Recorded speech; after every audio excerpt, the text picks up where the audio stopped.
The bridge was going to kill someone before the week was out. Maren knew it the way she knew the shape of her own hands. She had seen the cracks grow wider through the winter, felt the shudder of the boards under her boots each time she crossed, watched a stone fall from the north pillar into the black water below, and never come back up. She had told the steward. She had told the vicar. She had told the miller, who had only laughed and said the bridge had stood since his grandfather's time, and would stand a while longer. None of them had listened, because none of them were the sort of people who listened to a woman who lived alone in a small stone cottage at the edge of the wood, and mended other people's linens for her bread. So on the morning it happened, she was walking the road herself. The sky was the color of pewter, low and heavy, and the wind carried the smell of wet leaves and the far-off smoke of a farmer's fire. Her boots made a soft sound on the packed earth. In her basket she carried 2 loaves, a folded shirt she had finished the night before, and a small tin of salve for the smith's wife, whose hands cracked in the cold. She walked with her head down, and her thoughts folded neat inside her, the way she had learned to keep them. She heard the horse before she saw it. A heavy sound, not the trot of a farm beast, but the long, easy stride of a hunter, iron ringing against stone at the far bend of the road. She stopped in the middle of the path. She lifted her head. The wind pulled a loose strand of dark hair across her mouth, and she did not lift her hand to move it. The horse came around the curve. It was black, tall, its breath rising in white columns from its nostrils. On its back sat a man in a dark riding coat. No valet, no groom, no second horse. He rode alone, and he rode fast. The way a man rides when he has been in the saddle since dawn and means to be home by dusk. His head was bare. His hair was the color of wet oak. He did not see her yet, because his eyes were fixed on the far turning where the road bent toward the bridge. She stepped into the middle of the road. She raised one hand. The horse threw its head. The man drew back sharply on the reins, and the animal came down from its long stride into a rough walk, hoofs sliding a little on the wet stones. He was close enough now that she could see his face. It was not a soft face. The bones were hard under the skin. There was mud on the hem of his coat and on the top of one boot. His mouth was a straight line, and his eyes, when they found hers, were a strange pale grey, the color of the sky above them. "Sir," she said. Her voice was quiet, but it did not shake. "You cannot ride on." He did not answer at once. He looked down at her from the saddle as if she were a puzzle he had not expected to solve on the road that morning. His gloved hand rested easy on the pommel. The horse stamped, blowing hot breath through its nose, and the smell of the animal, warm and grassy and iron-sharp with sweat, came to her on the wind. "I beg your pardon," he said at last. His voice was low. It had the shape of an educated man in it, though he did not use more words than he needed. "I am in something of a hurry." "I know you are," she said. "I could hear you a quarter-mile back. That is why I stepped out. If you go on the way you are going, you will be in the river inside 10 minutes. His brows drew together. He was not used, she saw at once, to being told he could not do a thing. There was a stillness in the way he sat the horse, a kind of quiet weight, that told her he was a man who was used to being obeyed. She had known men like that before, and she had learned long ago that the only thing to do with such men was to speak plain and not soften a single word. "The bridge ahead is broken," she said. "The north pillar has been cracked since Michaelmas. The middle beam gave way last Tuesday, and the boards over it are only a plank thick. A horse the weight of yours will go straight through. If you fall from that height, you will not come up. The current is quick under the stones, and the water is cold enough to stop a heart in a minute." She said it all at a steady pace, without hurry, the way she might have told him the price of eggs. She watched his face while she spoke. She saw the small shift in his jaw when she said the boards were only a plank thick. She saw the slight tightening of the reins in his hand. "You are certain of this," he said. "I have crossed it 3 times this week," she said. "I felt it move under me the last time. I told the steward on Monday. He said he would send men. He has not sent them." "The steward of what estate?" he asked. There was a new note in his voice, though it was so slight that she almost did not hear it. "Ashenford," she said. He was quiet for a long moment. The horse blew again. A rook called from somewhere above the road, one long hoarse cry and then another. The wind moved the tops of the black trees. She waited. She was not going to move out of the road until he had understood her. "You are walking that way yourself," he said. It was not quite a question. "I was going by the mill path," she said. "There is a footway a half-mile back that goes down through the alders and comes up the far side by the ford. It is shallow enough there for a person on foot. I would not send a horse across. Show me," he said. She looked at him. She had not expected that. She had expected him to argue with her, or to thank her without meaning it and ride on anyway, or to laugh the way the miller had laughed. She had not expected him to speak the one word and swing down from the saddle in a single easy movement, as if his mind had been made up already and he had only been waiting for her to finish speaking. He was tall. When his boots hit the road, he was a full head above her, and broader across the shoulders than she had thought while he was on the horse. He took the reins in one gloved hand and looked at her steadily. "After you, madam," he said. She did not curtsy. She was not sure why. She only turned and started back along the road the way she had come, and he came behind her with the horse walking at his shoulder. Its hoofs made a soft clopping sound on the wet earth, and the man's boots made no sound at all. She led him half a mile back down the road, past the place where the hedge broke, and turned aside onto a narrow path she had walked since she was a child. The alders here stood close together, their bark silver with damp. Water dripped from their bare branches. The smell here was different from the road, sweeter, colder, full of moss and rot and the mineral breath of the river below.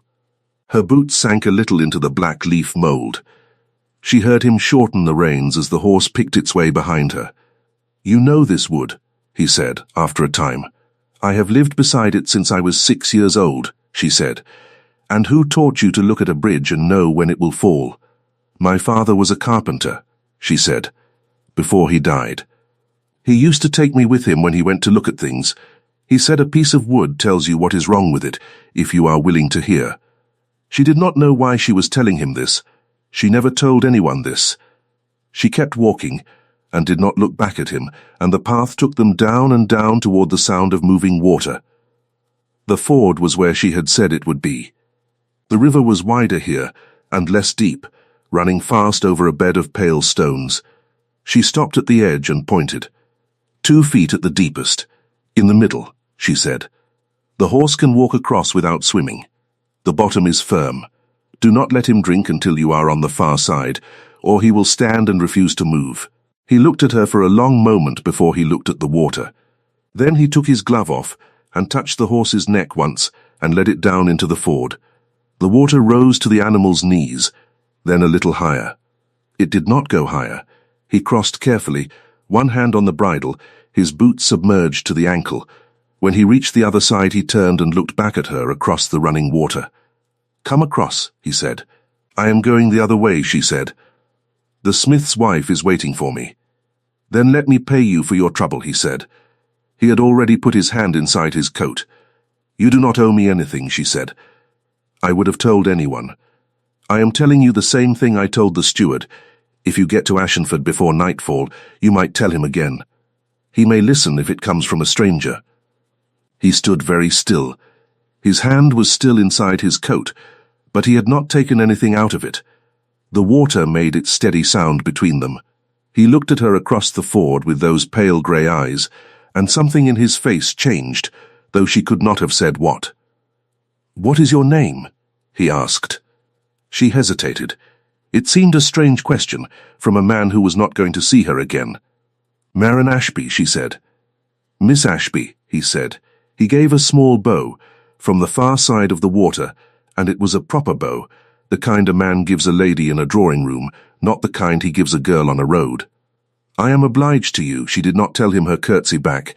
She turned and walked away up the alder path, and did not look behind her until the sound of the horse and the man was gone. It was only when she was back on the road, walking toward the smith's cottage with her basket bumping against her hip, that she thought about the coat. It had been very good cloth. She had put her hand on such cloth many times, mending it. The buttons had been bone and silver. The boots, under the mud, had been made by a bootmaker in London. not in any village she knew. She had noticed all this and stored it away without thinking, the way she noticed the strength of a seam. She thought about it, and she thought about the way he had said the name of the estate, and she stopped in the middle of the road for one long moment, with the wind moving her skirt around her ankles. Then she walked on. At Ashenford, the Duke of Ashenford handed his horse to a groom in the yard and walked into his own house without speaking. He had been away 6 months. In that time his father had died, and he had come home to bury him and to take up a thing he had not been ready to take up. He was not a young man, but he was younger than the title, and he felt the weight of it in his shoulders. He climbed the wide steps and passed through the great door and stopped in the hall, where his housekeeper waited for him with her hands folded in front of her apron. "My lord," she said. Her eyes were red at the edges. "Welcome home." "Mrs. Pell," he said. His voice was still low. "Send for the steward." "At once, my lord." He walked past her into the library, where a fire had been kept going for him since dawn. He did not sit down. He stood in front of the fire and put his gloved hand on the mantel, and he looked at the flame without seeing it, and he thought about a woman standing in the middle of a wet road with her hair blown across her mouth, telling him that if he did not stop, he would be dead inside 10 minutes. He thought about it for a long time. When the steward came in, the steward was talking before he was through the door. He was a heavy man, red at the neck with the smell of the yard on his coat. "My lord, I was not told you would arrive so soon. I would have the bridge on the North Road," said the Duke. The steward stopped. "My lord? The bridge on the North Road is broken. The north pillar has been cracked since Michaelmas. The middle beam gave way last week. A horse the weight of mine, or a carriage with any weight in it, will go straight through the boards. You have been told this before." The steward opened his mouth. He closed it. He opened it again. "My lord, there has been talk, but I was not certain. You will send 4 men to the bridge tomorrow at first light. You will close the road at both ends until the work is finished. If any tenant of mine is hurt on that bridge between now and then, you will not be my steward the day after. Do you understand me?" "Yes, my lord." "Good." The steward waited, but the Duke did not speak again, and after a moment the steward bowed himself out. When the door closed, the Duke stood a long time in front of the fire. Then he sat down at his father's desk, which was his own desk now, and he pulled a piece of paper toward him and dipped a pen in the inkwell. He wrote a short note. He folded it. He sealed it with his father's seal, which was his own seal now, and he rang the bell. "Take this to a Miss Manor Ashby," he said to the footman. "In the village. Ask the vicar for the house." The footman took the note and left. The Duke stayed at the desk. He did not open any of the letters that had been waiting for him. He sat with his hands folded and looked out of the window, and he thought about the way she had said, "I would not send a horse across. Not you cannot go, but I would not send a horse across." As if the horse were what mattered. As if she had not once thought of what she was owed for standing there. Manor was mending a sleeve by the window when the footman came to her door. He was very tall and wore a coat with silver buttons, and looked at her cottage as if he were not quite sure how to knock at such a door without breaking it. He gave her the note and stepped back. She turned it over in her hand. The seal was red wax, pressed with a shape she did not know, a hawk on a small crest. She broke the seal carefully with her thumb. The note was 3 lines. "Miss Ashby, I am obliged to you more than I said this morning. If you have need of anything within my power, send to the house. Do not hesitate. Ashenford." She read it twice. She folded it. She looked up at the footman, whose face was very careful and gave nothing away. "Thank you," she said. There is no reply. "Very good, madam." He bowed to her, as if she were a person in a drawing room, and turned and left. She watched him walk down her narrow garden path between her rows of dead winter cabbages, and she stood in her doorway with the note in her hand, and she felt, for a moment, as if the world had shifted a little sideways under her. She put the note in a drawer under her folded aprons. She did not tell anyone. She sat down again at the window with the sleeve, and she went on mending. Her hands were steady, but her mind was not. She thought about the man on the black horse, and she thought about the bridge, and she thought about how easily he might have been dead. She thought about how easily she might have been walking home in the evening to the news that a stranger had gone into the river at the North Bend, and no one to blame but the steward, and no one to grieve but a name she had not known. She did not think, then, of what it might mean that the same stranger was the man who owned the road, and the bridge, and the wood, and the field where her cottage stood, and every acre for 8 miles in every direction. She kept that thought at arm's length, because it was too large a thought to hold beside a needle and a piece of linen. For a week she did not see him again. Men came to the bridge, as he had said they would. She walked past on the second morning and saw them, 4 of them with saws and ropes, and a 5th on a rope down over the water, working at the cracked pillar with a mallet. The road was closed at both ends with wooden barriers. The miller stopped her on her way back and said, "Sharp and short, you were right about the bridge, then." She said only, "Yes, I was." He did not thank her. He did not apologize.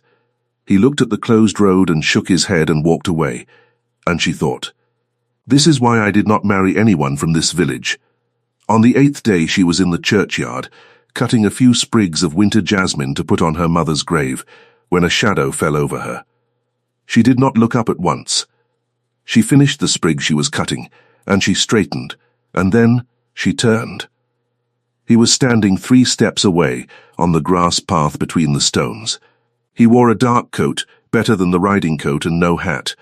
His hair was pushed back from his forehead. His eyes, in the flat winter light, were the same pale grey she remembered. "Miss Ashby," he said. She curtsied, this time. It was very small. "My lord," she said. He looked at her steadily. She had expected him to be startled that she had worked it out. But he was not. He had known she would. "Then you have heard," he said.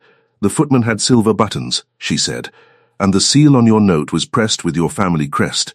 "Ah," he said, "I did not think of that. I am not yet used to my father's seal." She did not know what to say. She held the sprigs of jasmine in her hand. The wind moved through the yew tree above them and made a low sound. He looked past her at the stone she had been standing over. "Your mother?" he asked. "Yes, when?" "6 years ago." He nodded. He did not offer any of the empty words people usually offered. He only stood a little longer, looking at the stone. Then he looked back at her. "I came to say what I did not say properly on the road," he said. "You saved my life. I did not thank you as a man should.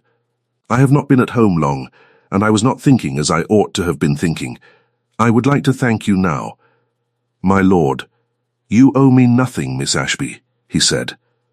There was a very small smile at the corner of his mouth, though the rest of his face was serious.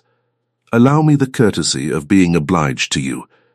I have very few people to whom I owe my life. I would like you to be one of them." She looked down at her jasmine.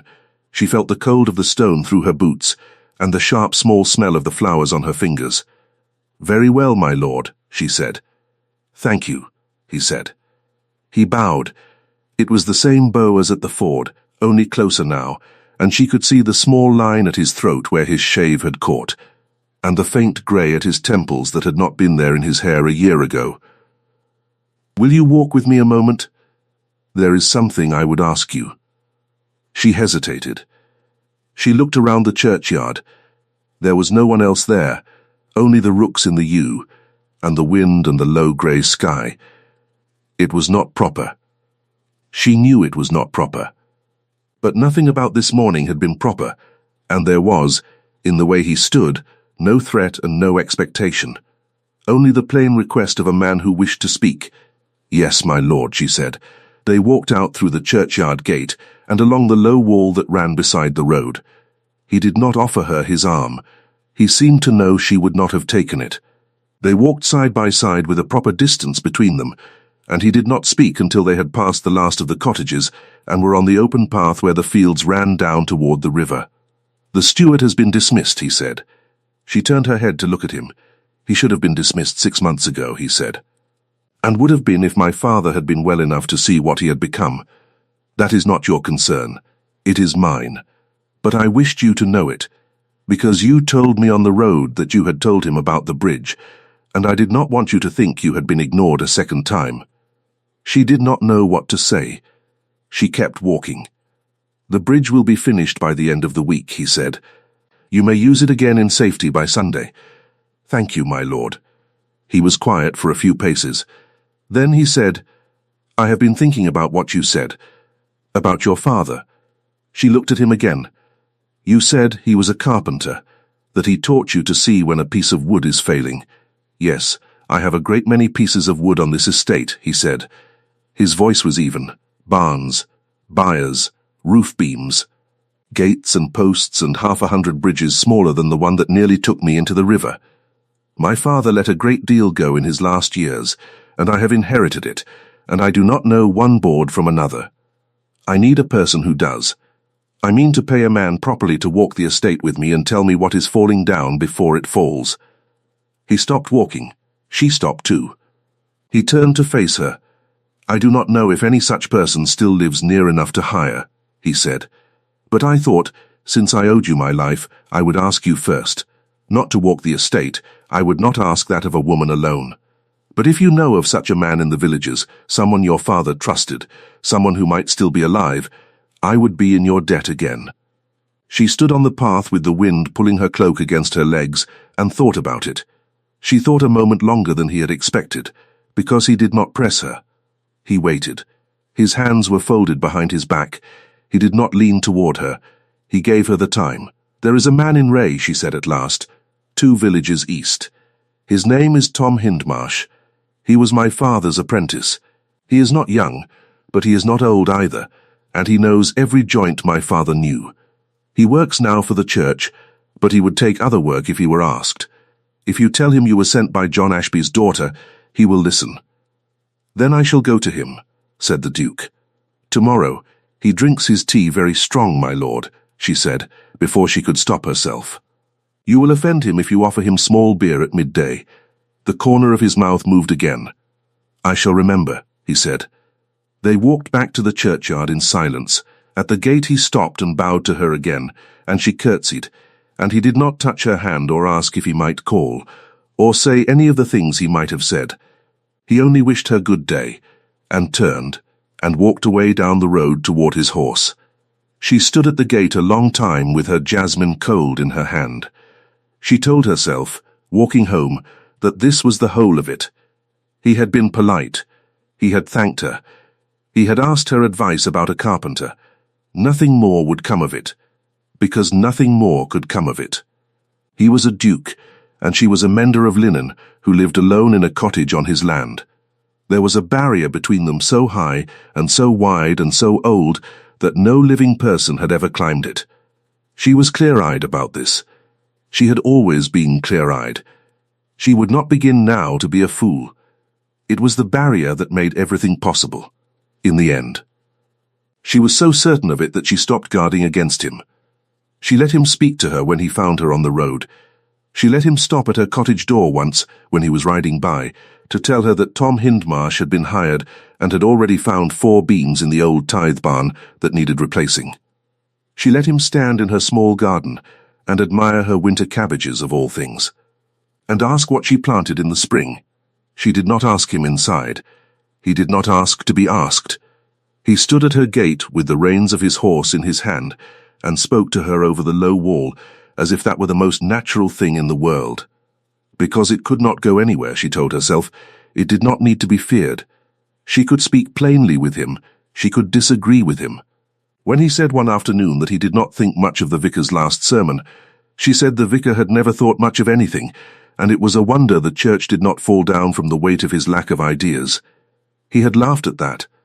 He had laughed out loud, and she had heard a rook lift out of her apple tree at the sound, because he did not, she suspected, laugh often.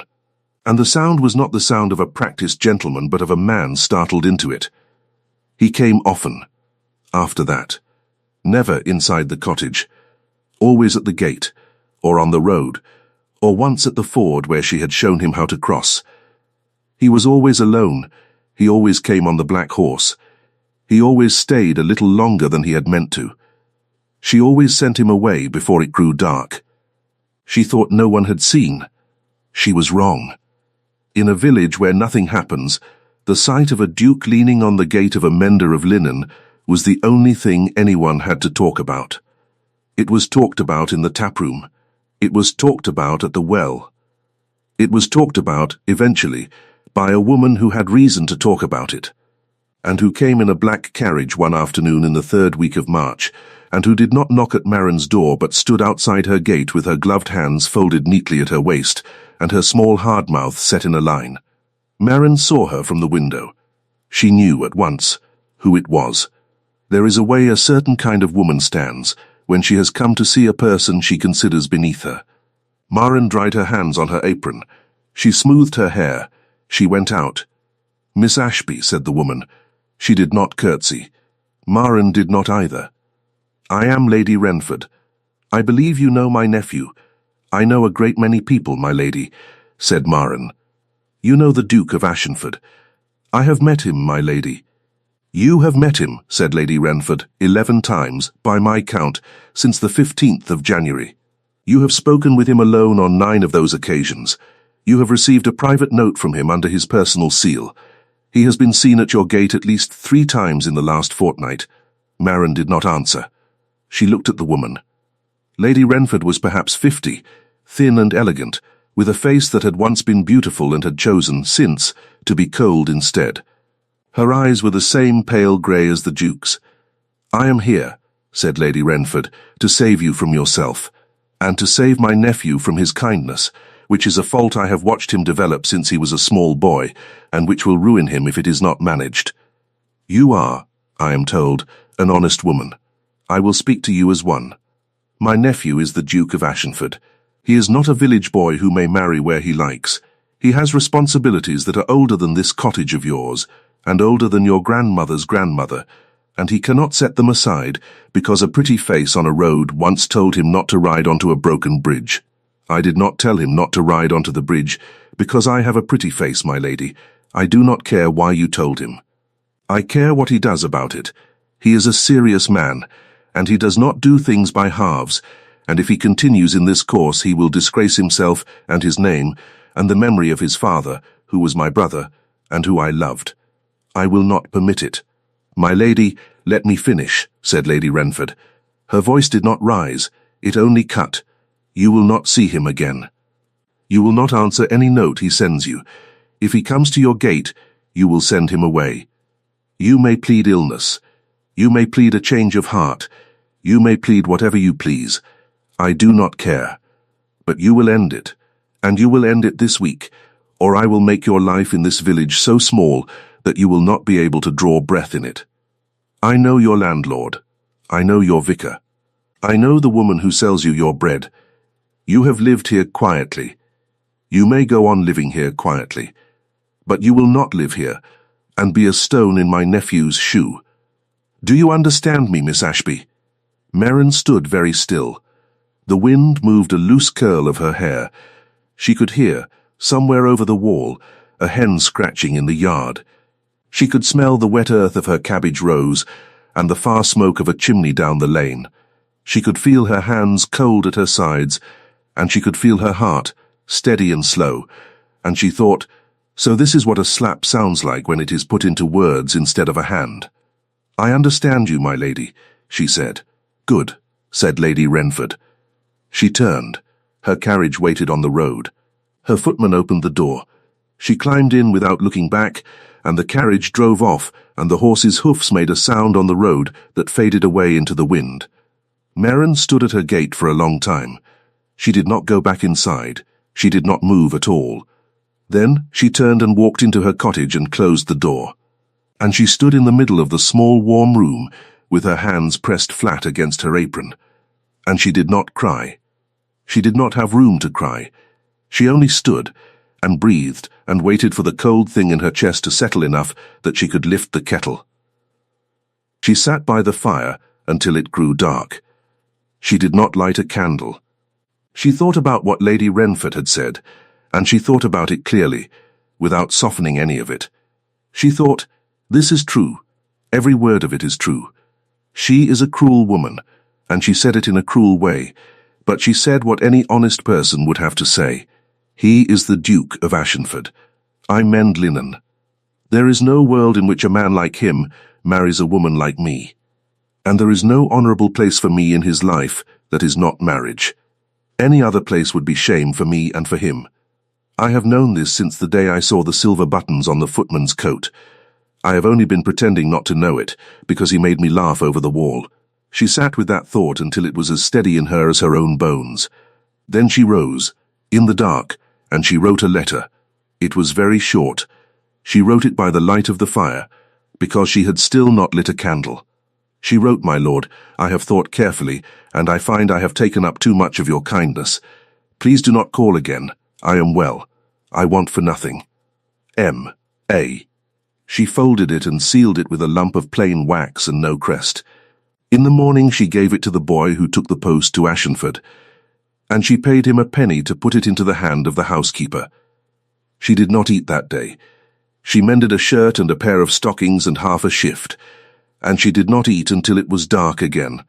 And then she ate bread standing at the window, with the light of a single candle behind her.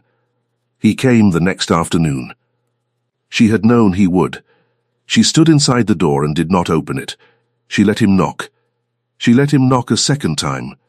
She heard him say her name, once, through the wood. He did not sound angry. He sounded, more than anything, worried. She pressed her hand flat against the inside of the door and did not answer. After a long time she heard him step back. She heard the horse stir on the other side of the wall. She heard him say something to the animal, low, and she heard him mount.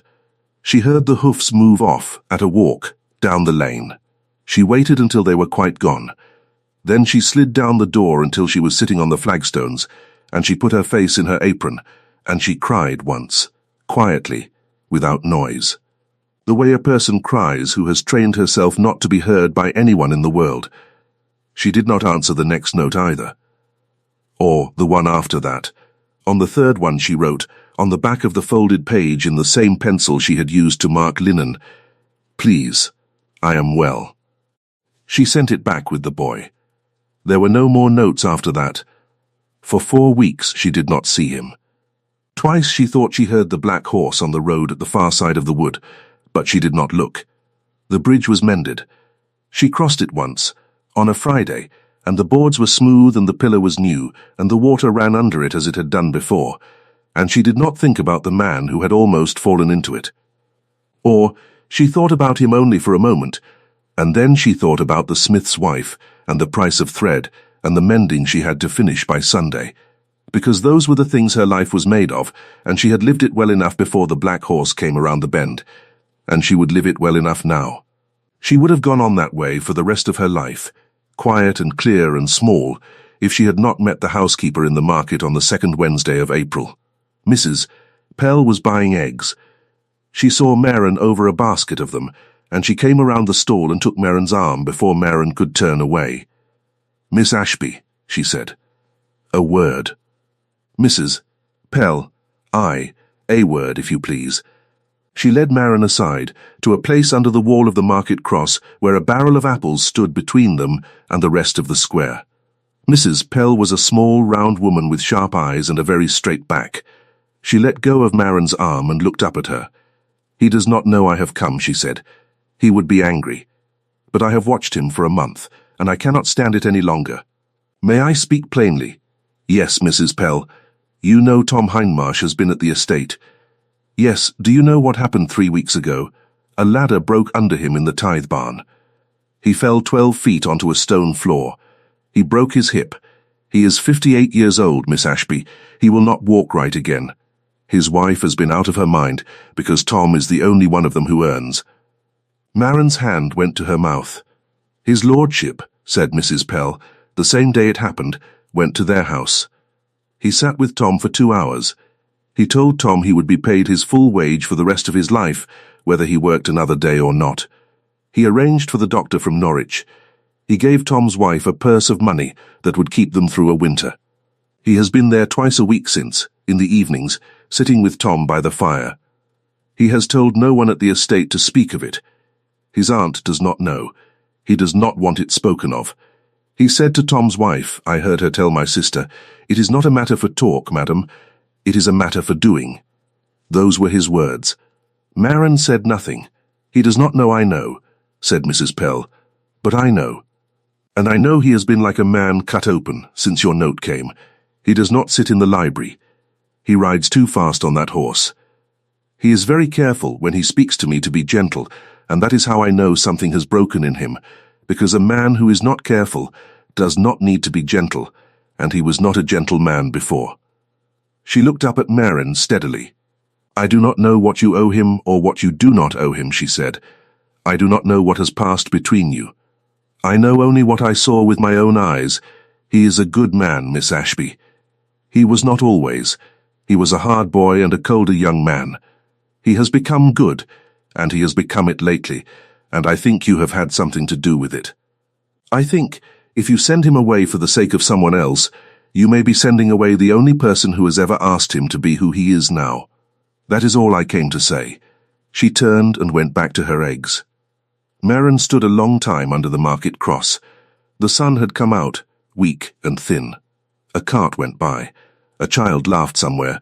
A woman called to another woman about the price of butter. She did not hear any of it. She was hearing instead a very small sentence, spoken by a housekeeper to a mender of linen over a barrel of apples.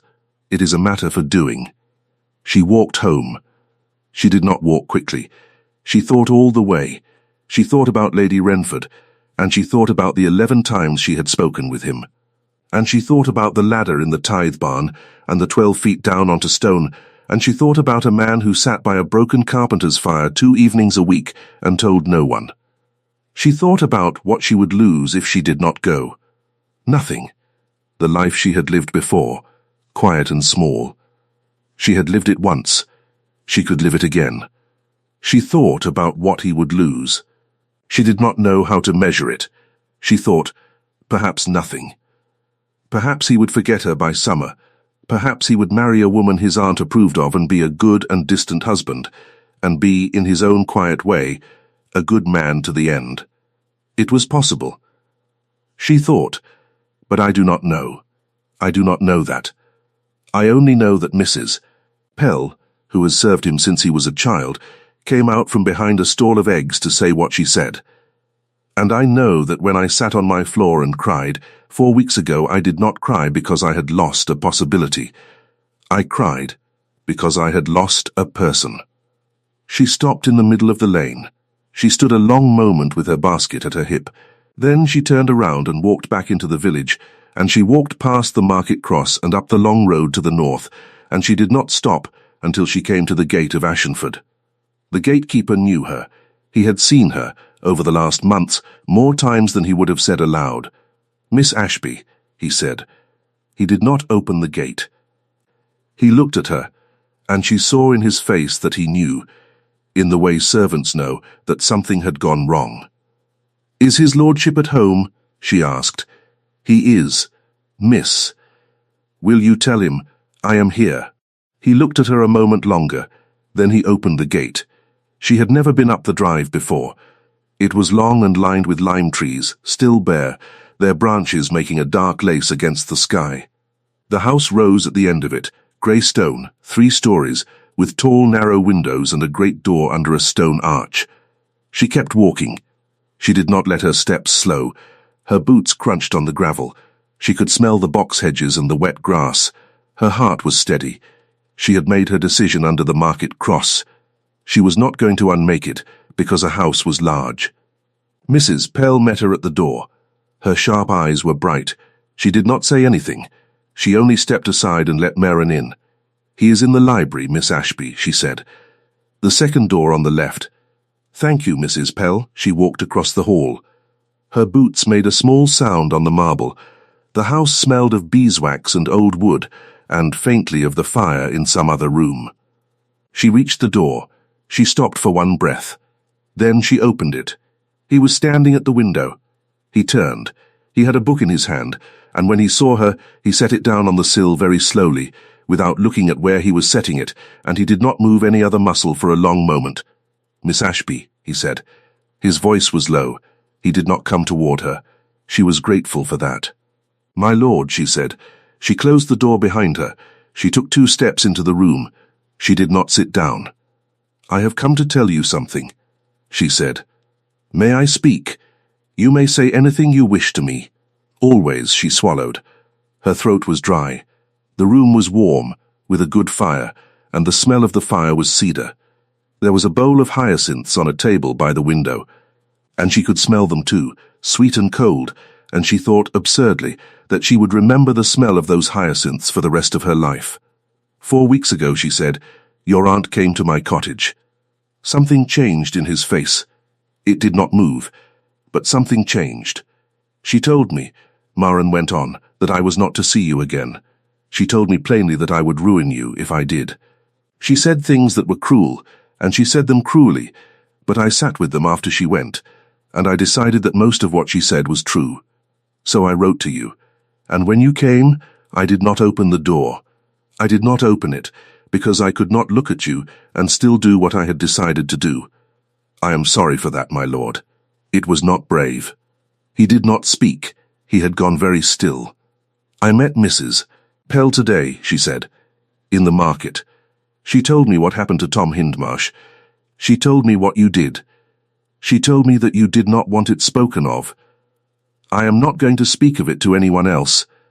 I am only going to say to you, here, that I heard it, and that I understood it, and that a woman who has heard a thing like that cannot go on pretending she does not know what kind of man she has been sending away from her gate.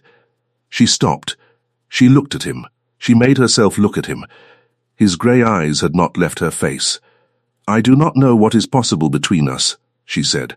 I know what your aunt believes. She may be right. I am a mender of linen, and my father was a carpenter, and I have no fortune and no family and no name that anyone has heard of outside 2 villages. I know all of that. I am not asking you for anything. I only came to tell you that the note I sent you was not the truth. The truth was that I was afraid. The truth was that I was told I would ruin you, and I believed it, and I ran. I did not want you to think I had turned away because I did not care. I turned away because I cared, and I did not know how to care without doing you harm.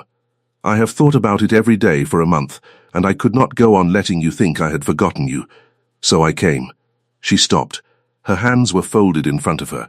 She could feel her pulse in her wrists. She kept her voice steady, but the last words had come out a little lower than she had meant. He did not move.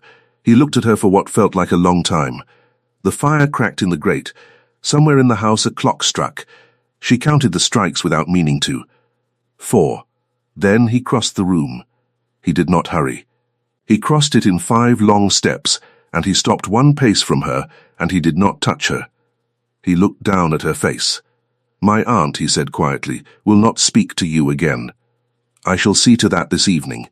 It will not be an easy conversation, but it will be the last one on this subject. My lord, Miss Ashby, he said, please, let me speak. You have been very brave. Allow me to be brave as well. She closed her mouth.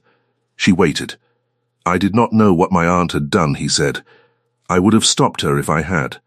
I have been a fool this last month for not going to her. I told myself you had changed your mind, and that I owed you the courtesy of respecting it. I made myself sit with that. It has been the worst month of my life. I do not say that to press upon you. I say it because you have been honest with me, and I owe you honesty in return. He drew a breath. His hand, at his side, opened and closed once.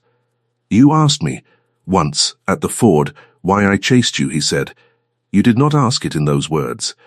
You asked me why I did not simply pay you and go on. I did not answer you properly then. I shall answer you now. I did not go on because I have spent my whole life among people who tell me what they think I want to hear. And you, on that road, stood in front of a horse that could have knocked you into the hedge, and you told me a thing I did not want to hear, and you told it me plain, and you did not soften a single word, and you would not take a shilling for it. I have not in all my life met a person who did that. I did not fall in love with you, Miss Ashby, because you saved my life. I fell in love with you because you told me the truth. She could not speak. She looked at him. Her eyes filled, and she did not lift her hand to stop them.